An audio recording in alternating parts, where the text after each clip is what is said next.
Hi guys, because time response or time domain response is very broad or involving, we have split our video presentations into two, and in this video presentation we are going to look at time domain response 2, and we'll be looking at first order control system, second order control system, their responses to different types of input, step input, ramp input, the impulse response, etc. We'll also be looking at second order control systems, their specifications, etc. As usual, Engineer Motion Marufu is my name. motionmarufu60@gmail.com is my email address, and also +263 717 535 is my WhatsApp number. Let us enjoy from where we left time domain response, or simply time response. This is a block diagram of a first order control system. As you can see, we've got our input T and we've got our unit feedback system, our forward transfer function 1/ST, and T is the time constant. You remember your time constant in your circuit theory. The closed loop transfer function of a first order control system is equal to 1 divided by 1 plus S times time constant, capital letter T. So we are saying a first order control system is one where the highest power of S in the denominator of the transfer function is equal to 1. The highest power, this S, is equal to 1. Thus, a first order control system is expressed by a transfer function, which is this transfer function ratio of the Laplace transform of the output to the Laplace transform of the input.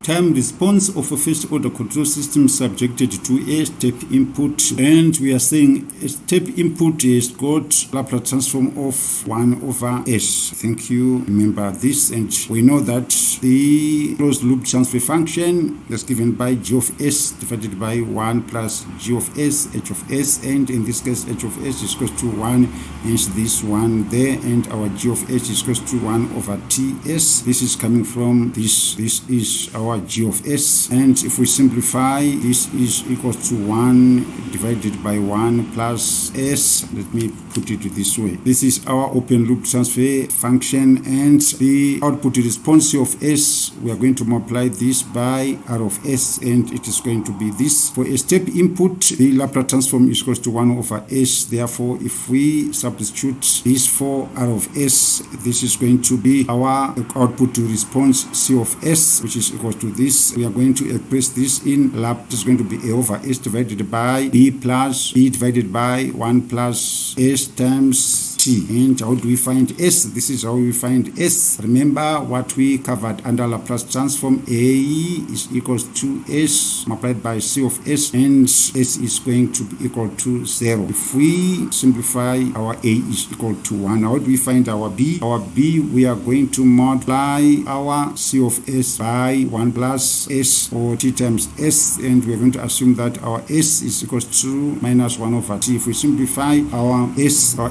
is equal to, our B is equal to minus T. So our C of S is equal to our A, 1 divided by S, plus this is our B minus T. If we simplify, this is going to be our output response, our C of S. If we take the inverse Laplace transform, the Laplace transform C of T is equal to 1 minus e to the power negative T divided by capital letter T for T greater than or equal to 0. So we are saying C of T is 0 initially. If we put our T is equal to 0 there, this is going to simplify to 1, showing that at T is equal to 0, our C of T is equal to 0, and we know this from the way how capacitors and inductors operates. So we are saying the output response starts at 0, it is equal to 0, and increases exponentially, as will be shown in the next slide. So how do we find state error? It is equal to limit of e power negative T divided by the time constant as our T approaches infinity, and it will be equal to 0.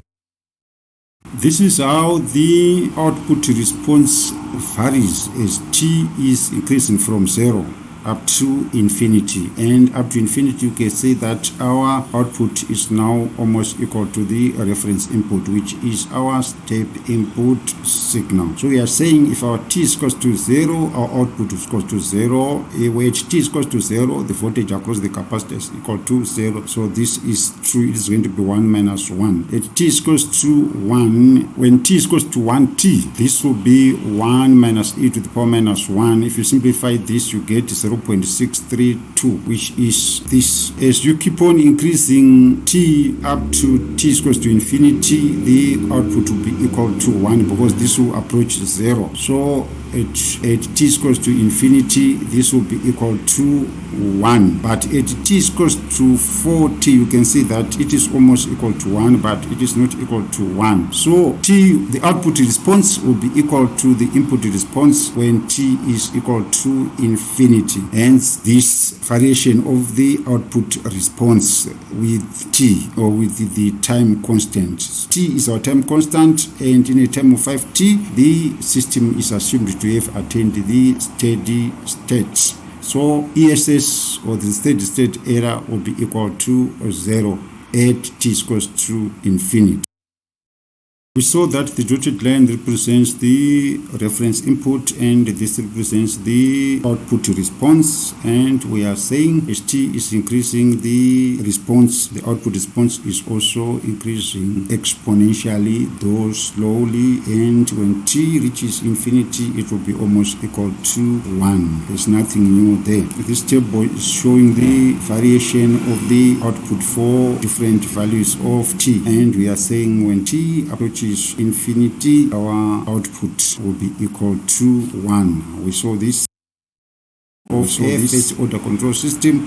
We saw that this is our closed loop transfer function, and to find the poles, our s is equals to minus 1 over the time constant tau. And we looked at this. We are saying the graphical representation of the time response shown indicates that the response is exponential and the steady state value is equal to 1, which is this value, This is in terms of dropping, for example, when a capacitor is discharging, and this is in terms of when a capacitor is charging and discharging. So we are saying time taken for the step response to reach 63.2% of the final value is called the time constant of the capacitor, capital letter T in this case. Or this is the time taken for the voltage to drop to 63.2% of the final value.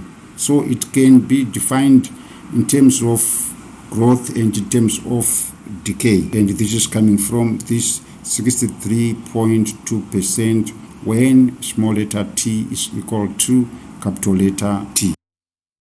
Time response of first order control system to a unit ramp input. Please take note that this is not just a ramp input, it is a unit ramp input, and we know that the Laplace transform of a unit ramp input is equal to capital letter R of S, and it is equal to 1 over S squared, and the closed loop response is equals to C of S is equals to RS divided by 1 plus S times T. So we are going to substitute R of S by the Laplace transform of a unit ramp input. This is equals to 1 over S squared. We are going to express it in partial fraction. These guys, you are very good. It's going to be A over S plus B over S squared plus C over 1 plus TS. And if you do if you find A, B, and C, you will see that A is equals to minus T, B is equals to 1, C is equals to T squared. So in partial fraction form, it is going equal to be this. So we are now going to take the inverse Laplace transform, and it is going to be small letter c of t is equals to this, and it is equals to this.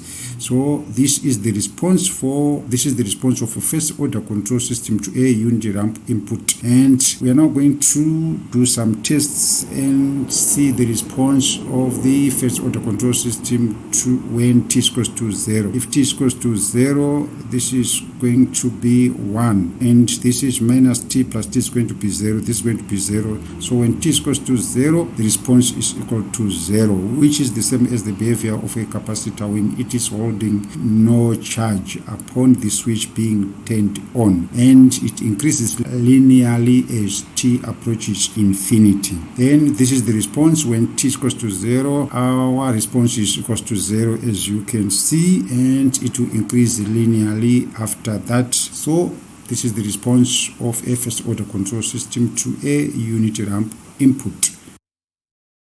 Let's analyze the time response of the first order control system, this time to a unit impulse input function. Guys, the Laplace transform of a unit impulse signal is equal to 1. So this is equal to this is our R of S, which is equal to 1. And if we divide throughout by t, this is the same as this. If we multiply by t, we'll come back to this expression. If we take the inverse Laplace transform, C of t is equals to 1 divided by t, e multiplied by e to the power negative t divided by tau. This is the expression for unit impulse response or first order control system. And if our t is equals to 0, C of t is equals to 1 over t, and decreases as input, this our tau increases. What are we saying? We are saying C of t is equals to 0 as t is equal to infinity, and this is true. If this t approaches infinity, this expression is going to approach 0. If I multiply the two, our C of t is equals to 0. This is simple mathematics. So we are saying in terms of the graph, as we are increasing t, the C of t is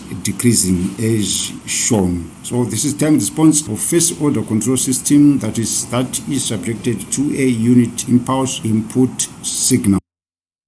First order performance specifications, and we'll start with rise time, T subscript R. This is the time taken by the response of a system to reach 90% of the final value from 10%, and it can be obtained by equating the response of the system in time domain to 0.1 and 90 respectively. So we can safely say rise time is equal to T, which is the time when C of T is equals to 0.9. This is 90% minus time when C of t is equal to 0.1%. So this is showing the time taken by the response of the system to reach 90% from 10%. What is delay time? You remember the previous lecture when we looked at time response, we defined all these parameters, but we are going deeper and we are saying time delay TD. This is the time taken by the response of a system to reach half of the final value, which is 50%, and it can be obtained by equating the response. This is the response of the system to 0.5. This is 50%. So that time, this time when this value reaches 50% is called delay time. What is settling time? T subscript S. This is the time taken by the response of a system to reach 98% of the final value. So settling time T of S is equals to time taken for this value to reach this value. What is steady state error? We defined the steady state error in the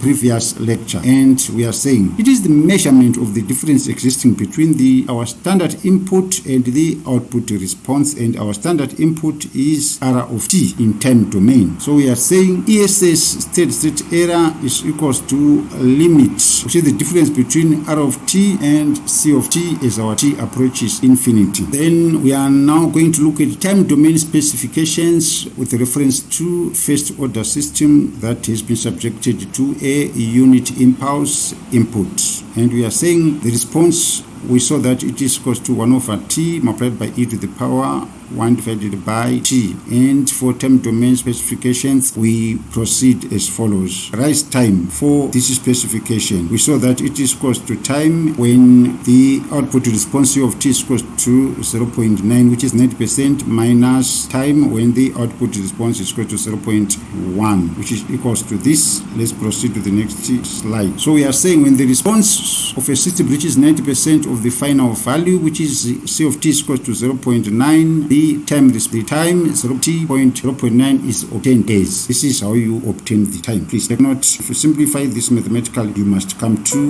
this. So when the response of the system reaches 10% of the final value, which is equals to this response, how do you find that time? We are finding the time. It is equals to t divided by ln 0.1 multiplied by the time constant t. So summarily, how do we find the right time after doing all these derivations? It is simply capital letter t, our time constant, this function, which is this function, minus this function, which is this function. We have simply factored out the t. Please take note of this. Might be asked to find the right time, and we have defined it as time taken by the response of a system to reach 90% of the final value from 10% of the final value.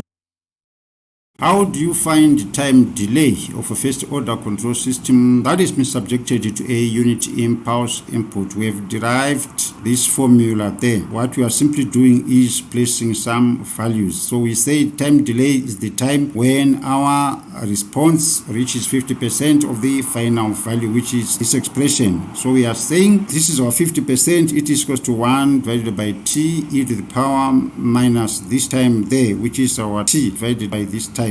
If we make this the subject of the formula, this will be equal to t divided by ln 0.5.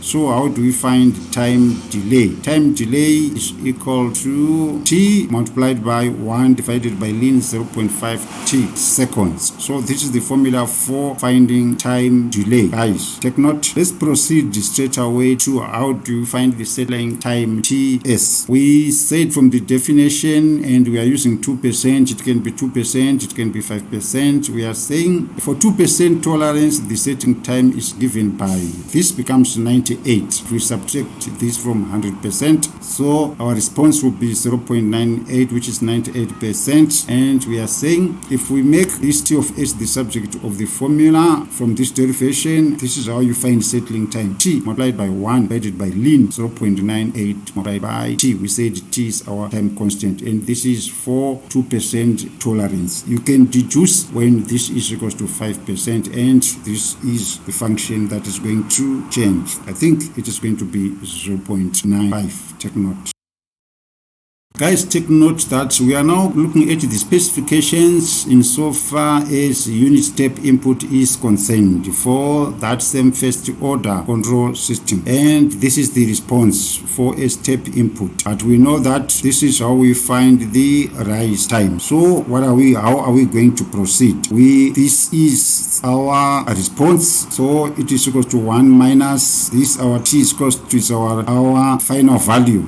This is our t subscript 0.9. This is our time when the response reaches 90% of the final value. So we want to see how do you calculate this time when the response reaches 90% of the final value. If you make this the subject of the formula from this expression, you must find minus 0.0434 t. So this is how you find final value when the input is a unity step. Let's proceed to the next parameter. Still on rise time, when the response reaches 10% of the final value, it's the same thing. It is equal to, this is the time when it reaches 10% of the final value, it's minus 9.491 t. So how do you calculate the rise time for a step input? Is this minus this, which is equals to 9.057 t seconds. Guys, you can prove this mathematically. We have done mathematics up to level 3 engineering mathematics.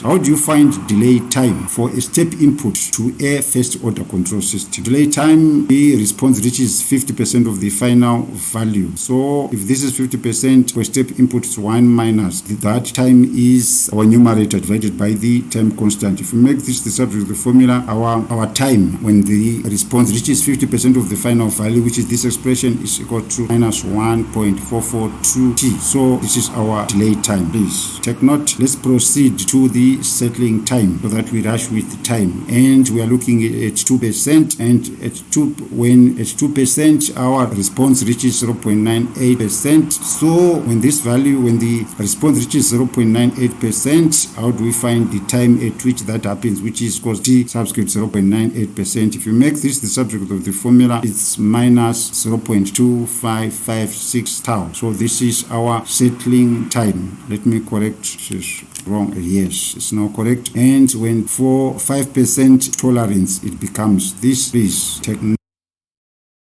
a graphical illustration once again in this video presentation of time domain specifications, the time delay when the value reaches 50% of the final value, rise time when it reaches 90% from 10%, etc., etc., the settling time, the peak period, etc., etc. Then a summary of first order control system. Follow these steps to get the response of the first order in the time domain. Take the Laplace transform of the input signal.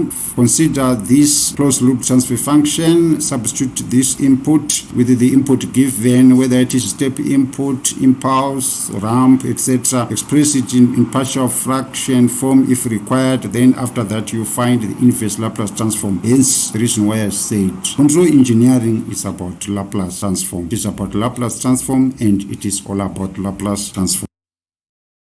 Analysis of second order system. First, we start by discussing the block diagram of a second order control system. Then we'll look at the damping ratio in more detail, how it affects the response, etc., etc. So what is a second order system? We are saying every practical system takes time to reach a steady state, and during that period, especially during the period or the transience period, it oscillates and increases exponentially. We know this. The type of closed loopholes and their locations in the S-plane determine the behavior of the system. So closed loopholes depend on system parameters like gain, the system gain, and every system has a tendency to oppose, please take note of this important point, oppose this oscillatory behavior. You know, when a system is oscillating, it means it is producing a constant signal that is of constant amplitude and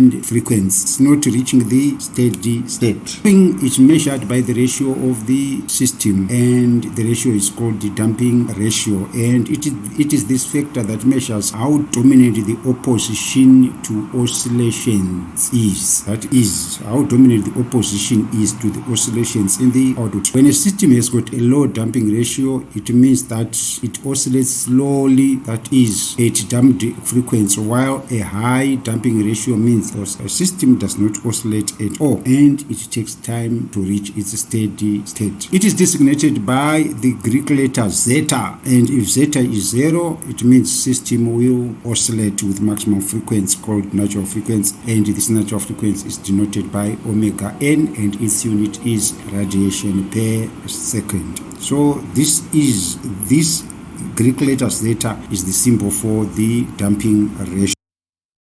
This is a block diagram of a second order unit feedback control system. As you can see, it is unity because we don't have h of s. H of s is equal to 1 because we are taking all the output and feeding back to the input. And please take note of our gs, and the highest power of s in this transfer function is 2. So a second order control system is one wherein the highest power of s in the denominator of the transfer function equals to 2. And here an open loop transfer function is connected with a unit negative feedback. We know that the transfer function of the closed loop control system having a unit feedback is given by this. So we are saying our h of s in this sense is equal to 1. Because our h of s is equal to 1, it means that g of s, h of s is the same expression. The closed loop transfer we know it is given by this expression, and if we want to find the closed loop transfer of this, it is going to be this divided by 1 plus this expression. If we simplify it, we get this expression which is equal to this expression. Hence this is our closed loop transfer function. Omega n squared divided by s squared plus 2 zeta omega ns plus omega n squared. This is what you get if you simplify this, and this is a closed loop transfer function. This is our our closed loop transfer function. So the power of s is 2 in the denominator, hence the above transfer function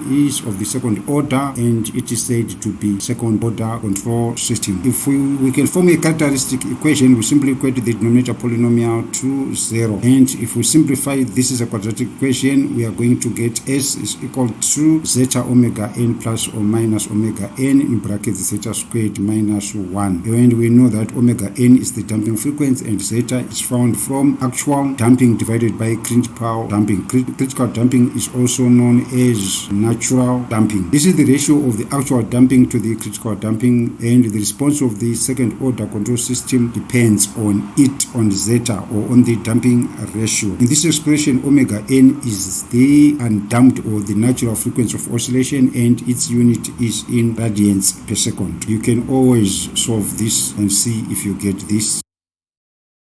A classification of second order systems. We've got 4 types of second order system, and their classification depends on the damping ratio zeta. And the characteristic equation, we saw that it is given to this, and if we simplify, the value of s is equals to zeta omega n plus or minus omega n in brackets zeta squared minus 1. Here the roots of the characteristic equation of the second order system is dependent, as we can see, on the damping ratio. So the classification of the second order control systems based on the roots of the characteristic equation depends on this factor, the damping ratio, or on zeta. And let's see the classes. We have got what we call the undamped or the oscillating system. Zeta is equals to 0, and the roots of the characteristic equation are plus or minus j omega n. And what is the nature of these roots? They are purely imaginary, as you can see from j. But when the damping ratio or zeta is less than 1, the nature of the roots are complex. For example,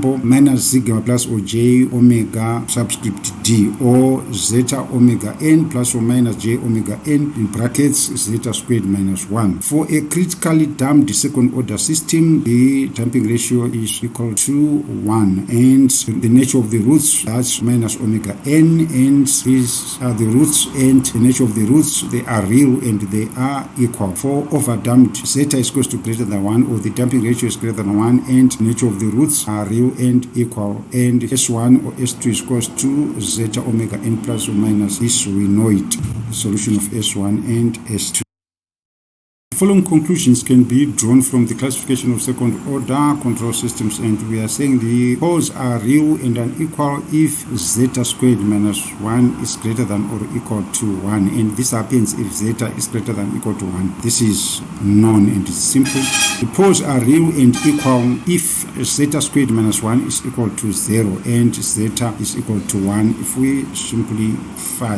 Number 3, the poles are real and complex if the square root of zeta squared minus 1 is less than or equal to 1, and this happens if zeta is less than 1, where zeta is known as the damping ratio or the damping factor. Please take note of these 3 conclusions that can be drawn. Square root of zeta squared minus 1 is greater than 1, it means zeta squared is greater than 1. The square root of zeta squared minus 1 is equal to 0, it means zeta is equal to 1, because 1 minus 1 gives us 0. So what is the relationship between the transient response and the damping ratio? We are saying we've got various cases, and we are going to deal with case 1 to 4. When the damping ratio is less than 1, the system is said to be underdamped system. These are the classes. And when the damping ratio is equal to 1, the system is a critically damped system. When zeta is greater than or equal to 1, or when the damping ratio is greater than 1, call it an overdamped, and when it is equal to 1, it is called an undamped system. Take note of this condition, because we are going to analyze each in the coming slide. Thus, as we looked at performance parameters or specifications of first order control systems, we are also going to look at those specifications, this time for second order control system. The names are still the same: delay time, settling time, rise time, etc., etc. And the definition remains the same, and this expression also remains the same. Time taken by the response of a system to reach 50% of the final value is the delay time, and it can be obtained by equating the response of the system C of t to 0,5, which is 50%, so it is the time TD when the response of the system CT is equal to 0.5. What is rise time? This is the time taken by the response of the system to reach 90% of the final value. From where? From 10%, and it can be defined as the difference between the time at which the response of the system reaches 90% and 90% of the final value. So it will be the response, the time at 90% minus the time at 10%, which is this expression. The time, rise time, is the time at when the control system reaches 90% of the final value minus the time when the control system reaches 10% of the final value. What is peak time? TP. This P simply stands for peak, and this is the time taken by the response of the system to reach the first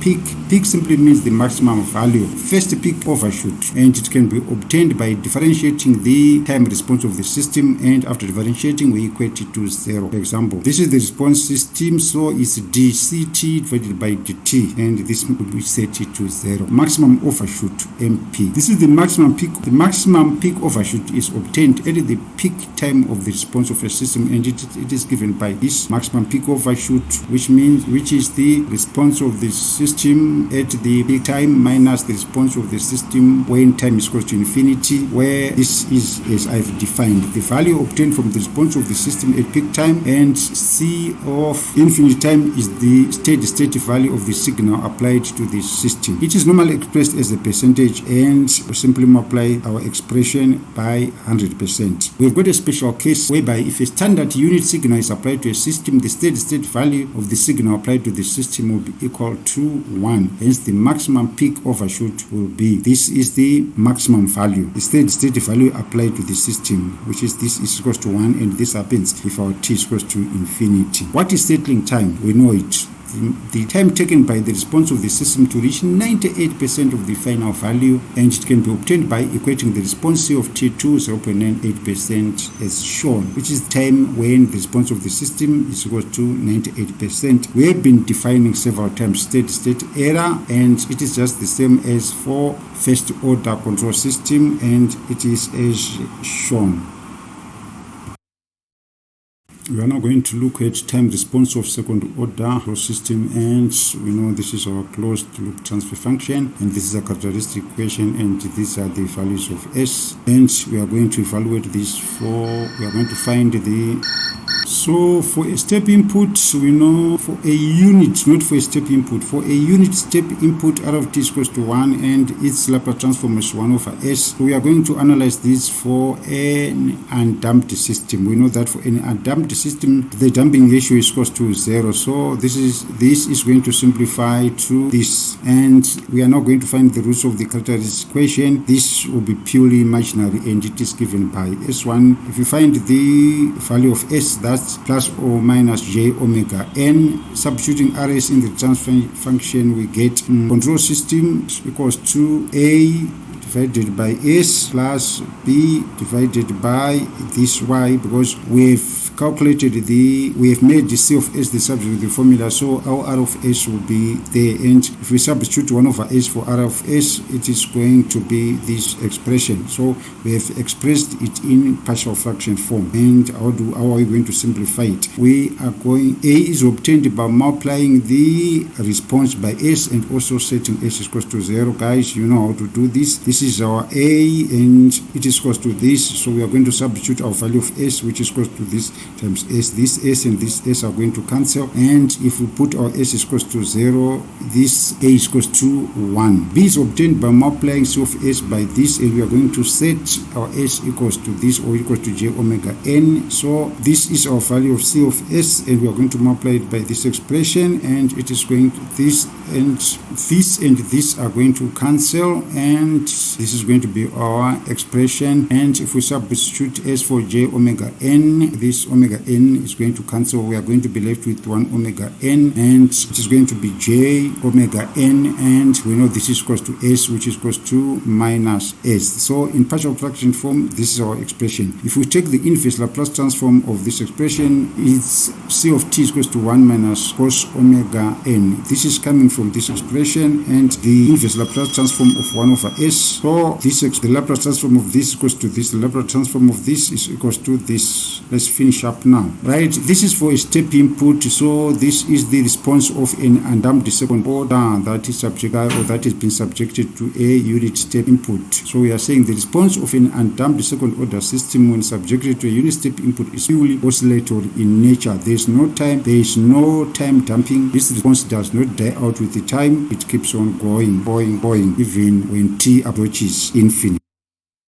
We are now going to analyze an undamped system, which is case number 2, and this happens when zeta or when the damping ratio is less than 1. And substituting these roots of the characteristic equation are given by this expression, and this is equal to minus sigma plus or minus omega d, and these are complex conjugates where this is equals to this and this is equal to this, and we are analyzing this for a step input whose Laplace transform is equal to 1 over s. We are going to get, it is going to be this, and if we express this in partial fraction form, it will be equal to this. Subtracting and adding this to the denominator of the second term in the above equation, we obtain this. If we subtract and add the same term, there is no change, but we are driving to a certain point. If we rearrange, we are going to get, it is going to simplify to this after rearranging. And we know that this expression is equal to this, so we have simply substituted this expression by this. Guys, if you follow the mathematics of this, it must get you to this point. And if you take the inverse Laplace transform, you must get this. And if we simplify, this is where you must get to, which is this expression. And our phi is equal to tan inverse this divided by damping ratio. So we are saying the response of an underdamped second order system oscillates before settling to a final value, and this is what it is doing. It oscillates and up to a point where it is going to settle to a final value, and this is for a step input. Please take note, it comes from this expression, and this sign is bringing in the oscillation function. For a critically damped system, the damping ratio is equal to 1, and if this is equal to 1, the roots of the characteristic equation are given. They are the real and the same. So S1 or S2 is equal to minus omega n. So if we substitute this into our equation, it is going to simplify to this, which is this expression from O level. And we are saying our input is a step input whose Laplace transform is equal to 1 over s. So if we substitute our s, our 1 of s for r of s, it is going to be equal to this. If we express this in partial fraction form, it is equal to this. So if we take the inverse Laplace transform, it is going to be equal to this. Let's now find the response. The response is something like this. This is our step input. We know this is a behavior or the response of a critically damped second order system. There are no oscillations. For an overdamped system, we know the damping ratio is greater than or equals to 1, and this is where we find roots. They are real and they are unequal, and in partial fraction form it is expressed as this, and if we use partial fraction, we are going to obtain A, B and C. And guys, if we proceed, it is going to be something like this, and if we take the inverse Laplace transform, it is going to be something like this. And therefore the response of an overdamped second order system when subject to a step input has no oscillations, but it takes longer to reach the final state value as shown in this. It takes longer to reach the final value. This is our input, this is our output. But for different, if we now want to combine all the 4 responses, it is going to be something like this. This for overdamped, this oscillatory behavior for undamped, this for critically damped, and this for underdamped. Let us now analyze the effect of damping ratio on pole location as well as the response of second order systems. We have done this. We are saying effect of the damping ratio on pole location. Case 1, damping ratio is less than is greater than 0, but it is less than 1. The poles are complex conjugates of each other, and they are given by this. And the poles are located on the second and third coordinates due to the existence of both real and imaginary parts, and its response is underdamped. So we are saying they are complex. We have seen this. They are located on the second and third coordinates due to the existence of both real and imaginary parts, and the response is underdamped. You said the poles are located. This is the first, second, third and fourth quadrant. So Damping ratio is greater than 0 but less than 1. It will be located there. It will also be located in this quadrant, second and third. Let's go to this. When the damping ratio is equal to 1, we saw that the poles are real and equal, and they are equal to this. So they lie on the negative sigma axis, and the response is critically damped. Let's go and see where we find them. They lie on the negative, and this is our negative real axis. This is for our condition. The damping ratio is greater than 1. Please take note. We can also proceed when the damping ratio, this is equal to 1. They lie on the negative real axis. It's critically damped. When it is greater than 1, they are real and unequal, and they are given by this expression. Since there are no imaginary parts, the poles lie on the negative axis and are unequal. We'll have a look when we finish analyzing this at all the pole locations for different values of the damping ratio, and the system is said to be overdamped. This we saw. And also for damping ratio is equal to 0, the poles are complex with only the imaginary part and lie on the j omega axis. The poles are given by this, and the response is underdamped. This is the one pole, this is the other pole. They lie on the j omega axis as shown. Then for when the damping ratio is less than 0 and it is greater than 1, sigma is negative. The poles are given by this expression. If real parts of the poles are positive, the poles lie on the right half plane. This we are going to see, but we know that the system is unstable. Why? Because if real parts of the poles are positive, they lie on the right half of the S plane. Then you can do the same for this, and you must come up with this S plane for different values of sigma, please. The relationship between damping ratios and the nature of response, and when the roots are on the j omega axis, we call it imaginary and it is undamped. When the roots are located there at this point and also at this point, it is called underdamped, and the damping ratio is less than 1. When the damping ratio is greater than 1, we talk of being overdamped, and it can be there, it can also be there. For critically damped response, our damping ratio is equal to 1, and it is located there as you can see. So this is the relationship between the damping ratio and pole location, and the nature of the response, because pole location determines the stability of a control system.